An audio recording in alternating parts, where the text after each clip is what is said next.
mundos visualmente hermosos. El personaje rodeado y condicionado por su contexto y la búsqueda incesante de un hombre, de la realidad fílmica pura, fuera de artificios. Ese es el cine de Alfonso Cuarón. Bienvenidos a Pixema, soy Abra y en esta ocasión daremos un paseo por la genial mente de uno de los directores de cine más interesantes de los últimos años, el mexicano Alfonso Cuarón. En este video revisaremos lo más relevante de la filmografía e inquietudes del realizador mexicano, con el objetivo de entender un poco mejor su estilo naturalista e inmersivo. Entonces, prepárense para enardecer sus emociones.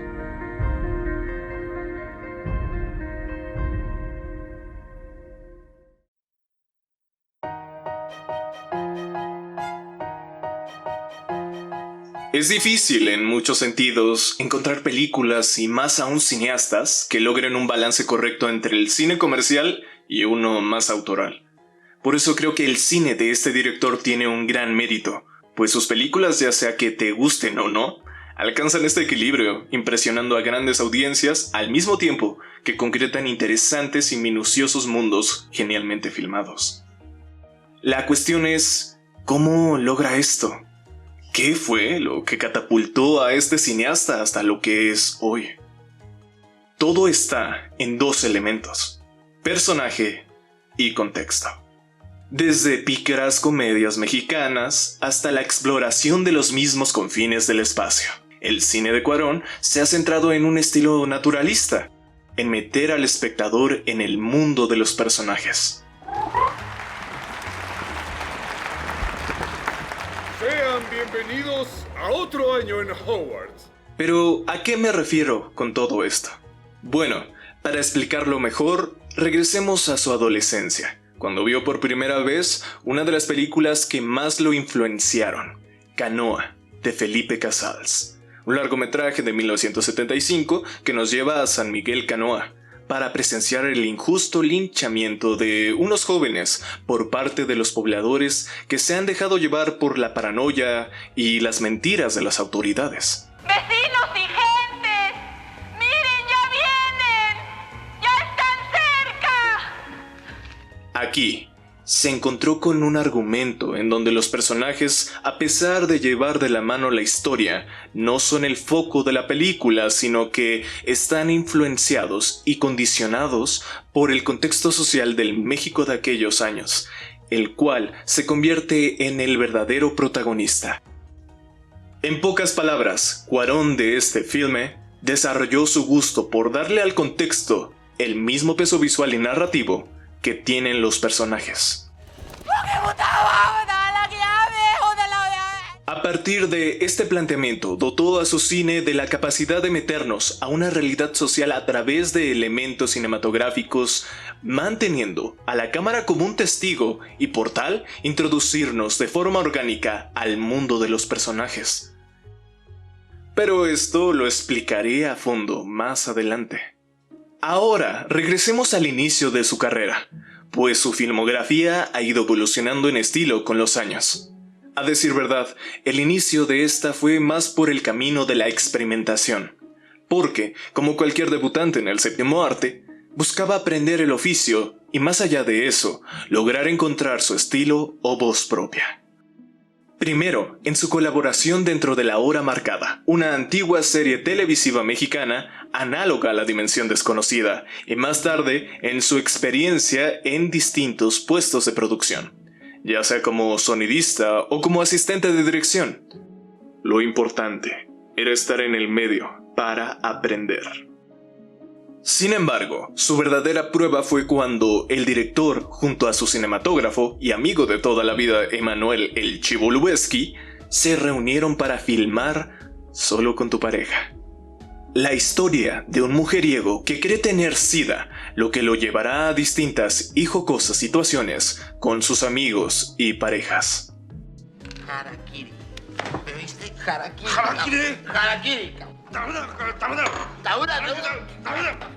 Con este largometraje mexicano, se abrió la primera etapa de la carrera de Cuarón y El Chivo, su etapa experimental. De aquí se desprenden sus 3 primeras películas, la ya mencionada Solo con tu pareja, La princesita y Grandes esperanzas. Si bien fue un periodo en el que el director comenzó a desarrollar su actual estilo visual, aún no es tan visible su estilo naturalista. Por lo menos, no como lo podemos ver más tarde en películas como Roma o Children of Men.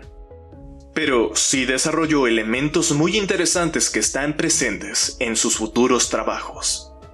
Por ejemplo, están el uso de los distintos matices de color verde, el uso de la iluminación desde las fuentes naturales, o en otras palabras, el uso de iluminación que solo proviene de las fuentes de donde naturalmente provendría la luz en un ambiente realista.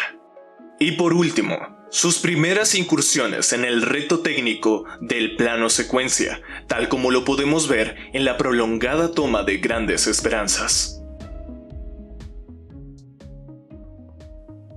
La evolución de su estilo vendría justo después de terminar esta misma película, convirtiéndose en el punto de ruptura de la carrera de Cuarón y El Chivo. Porque, si bien es un largometraje bello visualmente y cuenta con un interesante argumento adaptado de la novela homónima de Charles Dickens, es muy formalista o muy hollywoodense. A lo que me refiero con esto es que es un trabajo perfectamente logrado en el apartado técnico, pero hay que decirlo, tiene una sobreexplotación del sentimentalismo en el argumento. Solo quedaba un recuerdo. El mismo Cuarón acepta que fue una película de encargo, en donde no fue honesto con su visión artística y, en sus propias palabras, fue simplemente para llevar comida a la mesa. Por esa razón, Cuarón y El Chivo decidieron regresar de forma literal a sus raíces para filmar con total libertad creativa, y Tu mamá también, donde nos relatan las aventuras de 2 pubertos calientes que convencen a Luisa, una mujer española, para viajar con ellos por los coloridos y crudos paisajes mexicanos, con el único fin de dársela entre ambos. ¿Lo dices en serio? ¿Sí? Con este film da inicio a la segunda etapa de su carrera y con ella a su estilo tan particular que lo caracteriza hasta hoy en día: la conjunción de personaje y contexto. Si bien seguimos a este trío sexual en su viaje, en todo momento vamos teniendo referencias visuales y sonoras del contexto de violencia y desigualdad social que es el pan de todos los días en México. Por ello, y para darle homogeneidad a esta y a sus futuras películas, Cuarón y El Chivo se inclinaron por una técnica visual poco usada en aquella época por su complejidad técnica, pero que les permitió precisamente fusionar el pequeño viaje de los 3 personajes con los mágicos paisajes mexicanos. El uso del plano secuencia con objetivos grandes angulares. Pues el plano secuencia es una toma ininterrumpida durante un tiempo prolongado en donde se hace la alegoría de distintos movimientos de cámara y encuadres para sumergirnos en un momento y lugar específicos. Y son los grandes angulares los lentes más idóneos para esta técnica debido a su mayor distancia focal, lo que les permitió tener más profundidad de campo. En otras palabras, buscaban tener enfocados el mayor número de elementos dentro del encuadre. Así, el espectador podría recibir información de cada uno de estos, multiplicando la cantidad de mensajes que recibe, tal cual como en un mural. El ejemplo más célebre es la larga secuencia del pueblo en Y tu mamá también. Primero, vemos a Luisa trayendo alcohol. Pasamos por su plática donde abordan distintos temas como la infidelidad de Janu, la falta de resistencia sexual de ambos charolastras, un brindis por el clítoris y la confesión de sus infidelidades con sus respectivas novias, declarándose hermanitos de leche. ¡Ey, Chuy! Este güey ya se cogió a mi vieja, pero se viene en fa el pendejo. Para finalmente acompañar a Luisa a la rocola, donde seducirá poco a poco a la cámara con su baile, para finalmente dejar todas sus inhibiciones y entregarse al deseo carnal con ambos chicos.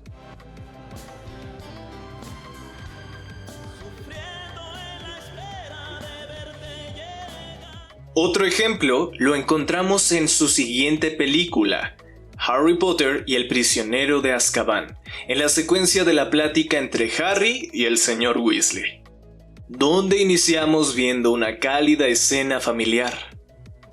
Pasamos a la advertencia del señor Weasley con Sirius Black en primer plano, para terminar con una sombría toma en donde Harry, en tono sarcástico, promete alejarse de la idea de buscar a Black. Señor Weasley, ¿por qué buscaría a alguien que me quiere matar?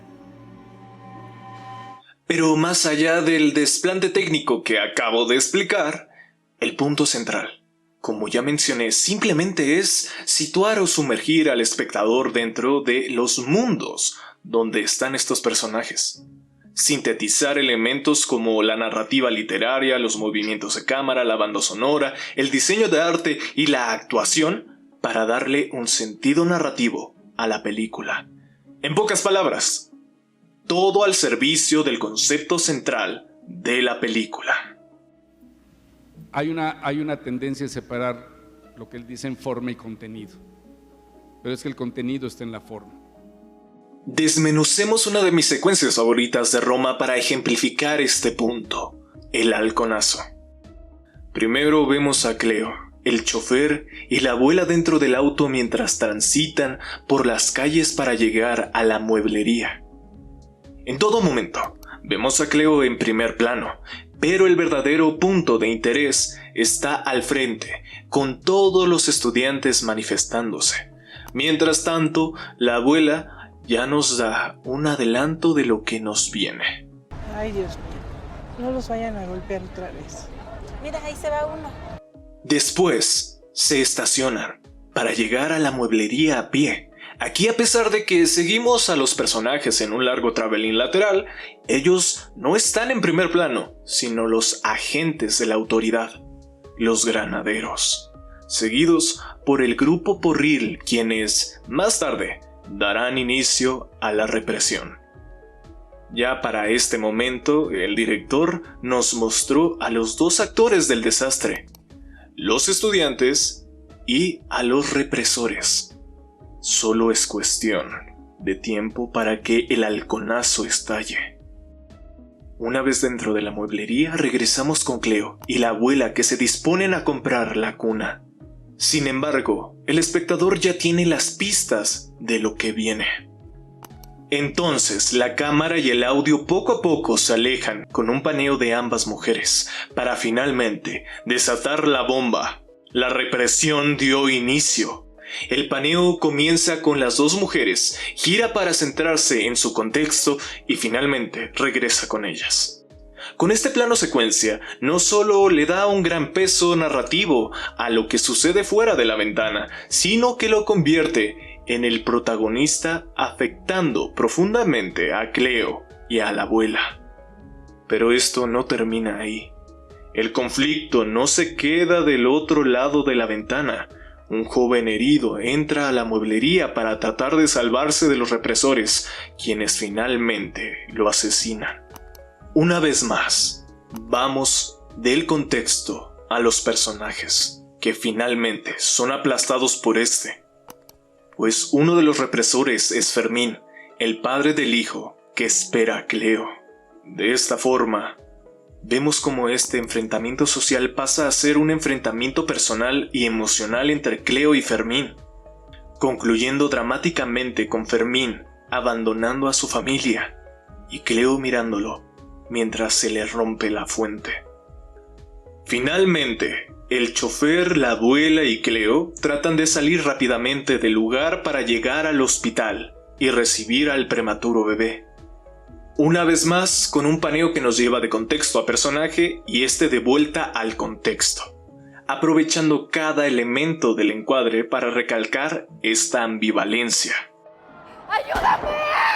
¡Ayúdame! ¡Ayúdame! Por ello no debería sorprendernos la rigurosidad con que el mexicano prepara sus proyectos desde la preproducción. ya que él se toma muy largos periodos de conceptualización entre película y película.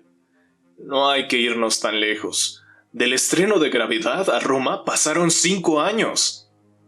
Durante estos grandes lapsos de tiempo, estructura obsesivamente todos los aspectos conceptuales de cada película, cuidando hasta el más mínimo detalle de cada shoot.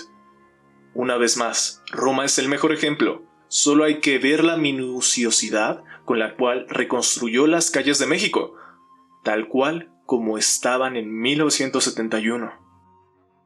Sin embargo, siempre deja espacio a la improvisación actoral y técnica, pues estos accidentes milagrosos, como él mismo lo llama, le han permitido encontrar muchas de sus escenas más icónicas por la espontaneidad y naturalidad de esos momentos, como el agua en la cámara en la escena final de Gravity o la sangre que salpica en la escena de Children of Men. Ahora bien, en cuanto a sus preferencias temáticas, Cuarón ha pasado por distintos géneros y argumentos muy variados. Sin embargo, hay ciertos elementos que se repiten en algunas de sus películas. De cierta forma, parece inclinarse por historias donde existe un problema social o personal que asola a sus personajes de forma profundamente psicológica. Por ejemplo, en sus últimos trabajos, este problema pareciera girar en torno a la maternidad, como el milagroso embarazo de Key en Children of Men, o la pérdida de un hijo de Cleo y Ryan en Roma y Gravity respectivamente.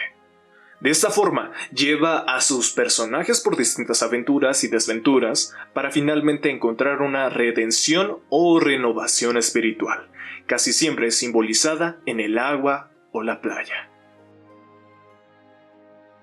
Sin embargo, cada uno de los elementos del cine de Cuarón que hemos visto a lo largo de este video han sido posibles gracias a las distintas colaboraciones de compañeros y amigos que ha hecho a lo largo de su carrera. Porque si bien Alfonso tiene su estilo propio, sí ha ido cambiando de mentalidad a lo largo de sus películas. Entre muchos ejemplos, ahí tenemos al Chivo. El estilo visual de Cuarón evolucionó a la par del de su amigo. No en balde, a pesar de que ha trabajado en distintas producciones, ambos siguen haciendo uso de tomas largas, con objetivos angulares e iluminación naturalista. Por mencionar otro caso, tenemos el de Guillermo del Toro, a quien Alfonso ha pedido ayuda en muchas ocasiones, ya sea en el guión o en muchos casos para el uso de efectos especiales, como sucedió en el plano secuencia del nacimiento del bebé en Children of Men.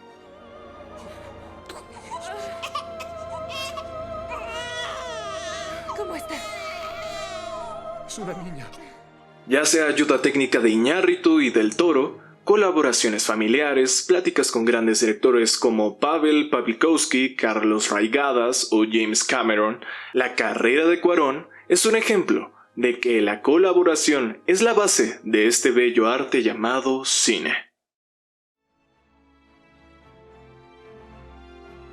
Al mencionar el nombre de Alfonso Cuarón, nos vienen épicas secuencias y enternecedoras historias que van más allá de recursos técnicos y la campaña romantizada de un mexicano que triunfó en Hollywood. Porque la fama de este realizador no es más que el reflejo de un niño con decisión, con creatividad y una historia que contar. Porque el cine, así como todo el arte, nace de la pasión, de las ganas de darle rienda suelta al espíritu creativo y entregarlo al mundo. Un niño que se atrevió a soñar con tocar las estrellas. Por lo pronto, no olviden comentar y compartir, pues la emoción de conocer el cine debe de ser para todos. Yo soy Abra y esto es Pixema.